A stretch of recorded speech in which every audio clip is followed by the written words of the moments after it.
Hello friends, welcome to SSC coaching centre. दोस्तों, आपके लिए रीजनिंग के कुछ इंटरेस्टिंग क्वेश्चन लेकर के आया हूं जो आपके लिए बहुत हेल्पफुल रहेंगे और आपकी नॉलेज को बहुत ज़्यादा बढ़ा देंगे, आपके सोचने की क्षमता को बढ़ा देंगे। तो वीडियो को आप अंत तक जरूर देखिएगा। सबसे पहला प्रश्न आपकी स्क्रीन पर दिख रहा है, क्वेश्चन मार्क दे रखा है यहाँ पर। इन चार ऑप्शन में से क्वेश्चन मार्क की जगह कौन सी संख्या आएगी? अगर आपको इसका जवाब मालूम है तो आप कमेंट बॉक्स में आंसर कर सकते हैं, नहीं पता तो कोई बात नहीं, इसका आंसर हम आपको बताएंगे। ठीक है, यहाँ कौन सी संख्या आएगी? 3 है, 8 है, 12 है, क्वेश्चन मार्क। 4, 6, 16, 24। सीरीज कुछ समझ में नहीं आ रही होगी आपकी में, लेकिन सीरीज अगर आप ध्यान से देखेंगे तो समझ में आपकी में आ जाएगी। कैसे आ जाएगी अभी मैं आपको बताता हूँ। देखिए कैसे आपको चलना है, कुछ इस तरीके से आपको चलना है, कुछ इस तरीके से क्रॉस करके, इस तरीके से। क्लियर? अब देखिए, जब आप इस तरीके से चलेंगे तो 3 का 2 गुना हो जाएगा 6, और 6 का 2 गुना 12, और 12 का 2 गुना 24। क्लियर हुई बात? भाई आप चल रहे हैं क्रॉस, 3 दूने का 6, 6 दूने का 12, 12 दूने का 24। अब ऐसे क्रॉस चलिए, 4 दूने का 8, 8 दूने का 16, 16 दूने का 32। आ गया समझ में? नहीं आया? 32 डी ऑप्शन में दे रखा, सही आंसर यही है आपका। बस आपको मैंने पहले ही कहा था कि सोचने की क्षमता को बढ़ा देगा। आज का वीडियो आपकी सोचने की क्षमता को बढ़ा देगा और बहुत ही इंटरेस्टिंग सवाल हैं आज की वीडियो में। तो वीडियो को ज़रूर देखिएगा, पूरा देखिएगा अंत तक। ठीक है, अगर किसी भी प्रश्न का जवाब आपको पहले से मालूम है तो उसका आंसर आप कमेंट बॉक्स में ज़रूर बताइएगा। ठीक है दोस्तों, अब देखेंगे अगला प्रश्न। अगला प्रश्न है, देखिए, 1 1 1 1 का रिलेशन आर से है, 2 2 2 2 का रिलेशन टी से है, 3 3 3 3 का रिलेशन ई से है, 4 4 4 का रिलेशन किस से बनेगा, ये आपको बताना है। अब समझिए प्रश्न में किस तरीके से जानकारी दी गई है। ठीक है, कैसे सॉल्व होगा? अगर आप सबको जोड़ें, 1 2 3 4 हो जाएगा। ये कितना हो जाएगा? ये मैं कहूँगा ये 4 हो जाएगा। सब आप सबको जोड़ेंगे, 4 हो गया। अब 4 को अल्फ़ाबेट नंबर में जब आप लिखेंगे तो कैसे लिखेंगे? आप लिखेंगे FOUR, इस तरीके से लिखेंगे। क्लियर? तो आप देखेंगे 4 में इकाई अंक क्या है? R है, तो यहाँ पर R यहाँ पर लिख दिया गया। कोई बात नहीं, मैंने सबको काउंट किया, 4 आया। 4 को जब मैंने अल्फ़ाबेट में लिखा, इकाई अंक R आया, R को मैंने यहाँ लिख दिया। यहाँ सबको जोड़ा था, यहाँ भी मैं सबको जोड़ूंगा। 2 4 6 8, कितना हो गया? 8। 8 को जब मैं अल्फ़ाबेट में लिखूंगा तो कैसे लिखा जाता है? 8, इस तरीके से 8 लिखा जाता है। ठीक है, इकाई अंक कितना आया? टी आया। इसका इकाई अंक आर आया था, इसका टी आया, यहाँ पर टी दिया गया। बिल्कुल सही हो रहा है हमारा लॉजिक। 3 6 9 12, कितना आ गया? 12। 12 मतलब 12। तो 12 को कैसे लिखा जाता है दोस्तों? अल्फ़ाबेट में मैं यहाँ पर आपको लिखते दिखाता हूँ, 12 इस तरीके से। सबका अल्फ़ाबेट लेकर के चलें। इसका अल्फ़ाबेट कितना आता है? 12 में ई आता है, तो ई आपका यहाँ पर आ गया। बिल्कुल सही, तीनों लॉजिक मिल गए, वही लॉजिक यहाँ लगेगा। 4 8 12 16, 16 मतलब 16। ठीक है, 16 मतलब 16। टीन, 16। टीन में कितना आता है? एन आता है लास्ट में। एन आपका सही हो गया, तो क्वेश्चन मार्क की जगह आपका क्या आ जाएगा? एन आ जाएगा। ठीक है दोस्तों, सभी की समझ में अच्छे से प्रश्न आ गया, कोई दिक्कत नहीं होगी किसी को भी। अब देखेंगे अगला प्रश्न। अगला प्रश्न है, इस प्रश्न की तुलना अगर आप पिछले प्रश्न से करेंगे तो लगभग आपको संख्याएं बिल्कुल वैसी ही दिखाई देंगी, लेकिन लॉजिक इसमें दूसरा है। लॉजिक वो नहीं है, इसमें दूसरा लॉजिक है। देखिए क्या लॉजिक है। 6 6 6 6 का रिलेशन 24 से, 2 2 2 का रिलेशन 0 से, 4 4 4 का रिलेशन 0 8 से, 8 8 8 का रिलेशन क्या? 6 6 12 18 24। भाई सबको जोड़ा 24 मिल जाएगा, लेकिन सबको जोड़ने से 0 तो नहीं मिलेगा। तो फिर क्या लॉजिक हो सकता है? अब ध्यान से देखिए, जब मैं इनको क्या करूं, मेरे पास शुरुआत के 2 6 हैं, इनको ले लेता हूं। पहले के 2 6, पहले के 2 6 का मैं क्या करूं? आपस में मल्टीप्लाई कर देता हूं। ठीक, पहले का 2 6 का मल्टीप्लाई, और बाद के 2 6 को मैं जोड़ूंगा। ठीक है, बाद के 2 6 को जोड़ूंगा, 6 और 6। पहले के 2 6 मल्टीप्लाई कर लिए, बाद के 2 6 जोड़ लिए। अब मल्टीप्लाई में से इसको घटा दूंगा, तो मैं 6 6 का मल्टीप्लाई करूंगा तो कितना आ जाएगा? 36, और 6 6 को जोड़ूंगा कितना आ जाएगा? 12, और माइनस कर दूंगा 36 में से 12, तो कितना मिलेगा? 24 मिलेगा। 24 यहाँ आया। यहाँ वही कीजिए, पहले के 2 2 का मल्टीप्लाई, 2 गुने 2, बाद के 2 2 को जोड़ लूंगा मैं, 2 + 2, और फिर क्या करूंगा? घटा दूंगा। तो 2 दूने का कितना हो जाएगा? 4, 2 और 2 को मैं जोड़ूंगा 4 और फिर क्या करूंगा, घटा दूंगा, तो 4 में से 4 जाएगा 0, 0 ही तो दे रखा है। बिल्कुल समझ में आ गया होगा लॉजिक। अब वही कीजिए, पहले के 2 लीजिए, 4 गुने 4 हो जाएगा, बाद के 2 जोड़िए, 4 + 4, फिर क्या करेंगे, घटा देंगे, तो 4 गुने 4 कितना हो जाएगा, 16, 4 और 4 हो जाएगा 8, घटा दीजिए, 16 में से 8 जाएगा तो 0 8 लिख दीजिए, चाहे 8 लिख दीजिए, कोई फर्क नहीं है। वही रिलेशन यहाँ पर बनाना है, पहले के 8 गुने 8 कर लीजिए, 8 गुने 8, 8 और 8 को आप क्या कर लीजिए, जोड़ लीजिए, फिर घटा देंगे, 8 अट्ठे कितना हो जाता है 64, 8 और 8 कितना हो जाएगा 16, भाई 64 में से आप 8 घटा देंगे, आपको कितना मिलेगा 48। ये आपके प्रश्न का बिल्कुल सही आंसर हो जाएगा। उम्मीद करूंगा कि सभी की समझ में प्रश्न अच्छे तरीके से आ गया होगा। अब देखेंगे अगला प्रश्न। अगला प्रश्न है दोस्तों, प्रश्न में आपको एक सर्कल दिखाई देगा जिसमें कि 5 संख्याएं, यहाँ पर 3, यहाँ पर 8, यहाँ क्वेश्चन मार्क, यहाँ 48 और यहाँ पर आपको मिलेगा 120। अब कैसे कैसे संख्याएं मिलेंगी ये आप देखिए। यहाँ पर दे रखा हमको 3, तो मुझे 3 कैसे मिल सकता है, अगर मैं 2 का स्क्वायर करूँ और उसमें से -1 करूँ, तो 2 का स्क्वायर आप जानते हैं 4 होता है, उसमें से मैं -1 करूँगा, 4 में से बन जाएगा 3।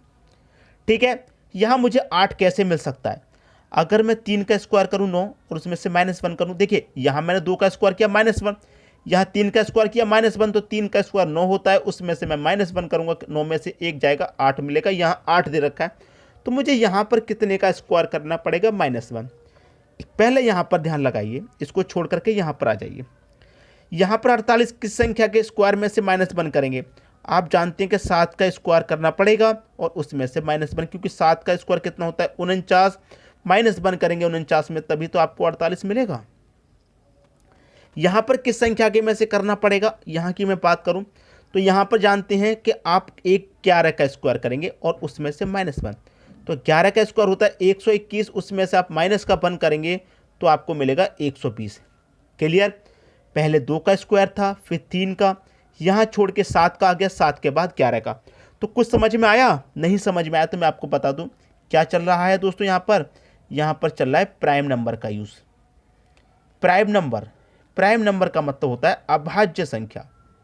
ठीक है, अभाज्य संख्या। क्लियर हुई बात। अब अभाज्य संख्या हमारी 2 होती है, 2 के बाद अभाज्य संख्या 3 आती है, और 3 के बाद में जो अभाज्य संख्या आती है वो होती है दोस्तों हमारी 5। मैं इधर लिख देता हूँ 5। ठीक, सबसे पहले अभाज्य संख्या 2 का स्क्वायर किया, फिर 3 का स्क्वायर, फिर उसके बाद कितना स्क्वायर होगा भाई 5 का स्क्वायर होगा, उसमें से -1 होगा, तो 5 का स्क्वायर कितना होता है 25, -1 कर दो, 25 में से 1 जाएगा 24। अब आपका आंसर क्या आ गया आपको मालूम होगा, 24 आ जाएगा। यहाँ पर कितना होगा 24। भाई पहले अभाज्य संख्या 2 का स्क्वायर, अभाज्य संख्या 3 का स्क्वायर, 3 के बाद अभाज्य संख्या 5 आती है, 5 के बाद अभाज्य संख्या 7 आती है, और 7 के बाद में अभाज्य संख्या 11 आती है। तो उम्मीद करूंगा कि सभी की समझ में ये प्रश्न बहुत अच्छे से आ गया होगा। अब देखेंगे अगला प्रश्न। अगला प्रश्न है भाई बी का रिलेशन 16 से है, तो डी का रिलेशन यहाँ पर कितने से होगा। 21/6/2015 में पूछा गया था ये प्रश्न, और एसएससी के एग्जाम में पूछा गया था। मैं आपको बता दूं एसएससी के एग्जाम में क्या आंसर आएगा। देखिए, अगर मैं बी की बात करूं तो बी कितने नंबर पे आता है, 2 नंबर पे आता है, और 2 की पावर मैं कितना रखूं कि 16 हो जाए। आप कहेंगे सर 2 की पावर आप 4 रखेंगे तब आपको 16 मिलेगा। ठीक है, कैसे, 2 की पावर 4 का मतलब 2 गुने 2 गुने 2 गुने 2, 2 की पावर 4 का मतलब 2 का गुना 4 बार, 2 दूने का 4 दूने का 8 दूने का 16 हो गया कि नहीं हो गया। अब डी कितने पे आता है भाई, बी तो 2 पे आता था, डी कितने पे आता है 4 पे। अब जब ने यहाँ पर आपने 2 की पावर 4 रखी है तो यहाँ पर भी हम पावर 4 रखेंगे, तो 4 की पावर 4 का मान कितना होता है, आप कहेंगे सर 256 होता है। पहला ऑप्शन बिल्कुल सही हो गया। इतना आसान सा प्रश्न है एसएससी 2015 का। अब आसान इसलिए हो गया क्योंकि हमने आपको बता दिया, वरना मुझे इतना पता है कि 90% स्टूडेंट इस प्रश्न को नहीं कर पाते खुद से। अगर कर पाते तो उनको बहुत ज़्यादा समय लग जाता, लेकिन आज के बाद आपका समय बचाना है हमको। आपका समय बचाने के लिए ही हम ऐसे प्रश्न लेकर के आता है ताकि आपको कभी कोई दिक्कत ना हो। ठीक है दोस्तों, अब देखेंगे अगला प्रश्न। अगला प्रश्न है, रूट में दे रखा है AFI 13, रूट में दे रखा है DDA क्वेश्चन मार्क। ये प्रश्न भी 2015 का ही है। अब देखिए इस प्रश्न की अगर मैं बात करूंगा तो ए की मैं बात करूं, ए कितने पर आता है 1 पे, एफ की हम बात करें 6 पे आता है, आई की बात करें 9 पे आता है। ठीक है, क्लियर हुआ। और इसके रिलेशन में क्या दे रखा है 13, ये 169 हो गया, और 169 क्या होता है 13 का स्क्वायर होता है। इसका मतलब इसका स्क्वायर दे रखा है यहाँ पर, तो यहाँ पर भी कोई ना कोई संख्या होगी जिसका स्क्वायर यहाँ पर दे रखा है। डी की मैं बात करूँ 4 पे आता है, डी 4 पे आता है, ए आपका 1 पे आता है। भाई 441 किस संख्या का स्क्वायर होता है, आपको मालूम होगा अच्छे से 441 किस संख्या का। भाई 20 का स्क्वायर 400, तो 21 का स्क्वायर 441 होता है, सभी को मालूम है। 21 सही हो गया, सी ऑप्शन बिल्कुल सही हो जाएगा। सभी की समझ में अच्छे तरीके से प्रश्न आ गया होगा। अब देखेंगे अगला प्रश्न। अगला प्रश्न है दोस्तों, ये प्रश्न थोड़ा पुराना है लेकिन अच्छा प्रश्न है, 2002 का है लेकिन प्रश्न अच्छा है। के पट्टे में टी, 11 के पट्टे में 20, समझ में आया कुछ? जो लोग अल्फ़ाबेट नंबर जानते हैं कौन सा अक्षर कितने नंबर पे आता है, उनके लिए ये प्रश्न आसान है। जैसे कि के कितने नंबर पे आता है, 11 पे, और टी आता है 20 पे। सबको मालूम है भाई के कितने पर आता है, 11 पे, टी 20 पे। जे कितने पर आता है, जिनको मालूम है वो बता देंगे 10 पे। और आर कितने पर आता है, जिनको मालेंगे 18 पे, 10/18। पहला ऑप्शन सही हो गया। भाई ये प्रश्न उनके लिए आसान था जिनको अल्फ़ाबेट के नंबर याद है, क्लियर। जिनको नहीं याद वो फंस जाएंगे। तो आप अल्फ़ाबेट के नंबरों को याद कर लीजिए कौन सा अक्षर कितने नंबर पे आता है, ठीक है। अब देखेंगे अगला प्रश्न। अगला प्रश्न है, ये प्रश्न भी पुराना है 2002 का, लेकिन ये भी अच्छा है, ठीक है। देखिए यहाँ पर एम के का रेशियो में रिलेशन 169 और 121 से है, कोई परेशानी वाली बात नहीं है। अगर मैं एम की बात करूँ कितने नंबर पे आता है, 13 पे आता है, और मैं 13 का अगर स्क्वायर करूँ तो 169 होता है। तो इसका मतलब पहली जो संख्या है उसका स्क्वायर आपको ऊपर दे रखा है। के कितने पर आता है, अभी पता है के 11 पे आता है, 11 का स्क्वायर कितना होता है, 121 होता है। तो पहले वाली संख्या का स्क्वायर ऊपर और बाद वाली संख्या का स्क्वायर नीचे दे रखा है, समझ में आई बात। जे कितने पर आता है दोस्तों, जे की हम बात करें, जे आपका 10 पे आता है, अभी बताया था, ठीक है। तो क्या करेंगे, 10 का स्क्वायर हम करेंगे दोस्तों, कितना होता है, 10 का स्क्वायर 100 होता है, ठीक है। भाई अब समझिए प्रश्न को, अब अच्छा प्रश्न है। एच कितने पर आता है ये आपको मालूम होना चाहिए। एच आता है 8 पे, और 8 का अगर हम स्क्वायर करेंगे तो कितना होता है, 64 होता है। भाई देखिए एम 13 पे आता है, मैंने 13 का स्क्वायर दे रखा ऊपर। के 11 पे आता है, 11 का स्क्वायर नीचे, मतलब पहली संख्या का स्क्वायर ऊपर है, बाद वाली संख्या का नीचे। तो पहली वाली का हमने ऊपर लिख लिया, बाद वाली का नीचे, मतलब 100 के बट्टे में 8 का स्क्वायर 64 होता है दोस्तों। यहाँ पर ये 64 आएगा, 16 गलती से लिख गया है 64। तो 100 के बट्टे में 64 किस ऑप्शन में है, उसे देखिए, डी ऑप्शन में है। तो डी ऑप्शन बिल्कुल सही हो गया बिना किसी डाउट के। समझ में आ गई दोस्तों बात। अब देखेंगे अगला प्रश्न। अगला प्रश्न है, उस संख्या का चयन करें जो अन्य 3 संख्याओं से अलग है। दोस्तों आपके पास 4 ऑप्शन है, 4 में से क्या होगा, 3 संख्याएं किसी न किसी प्रकार से समान है और एक संख्या अलग है। वो अलग संख्या कौन सी है वही आपको बताना है।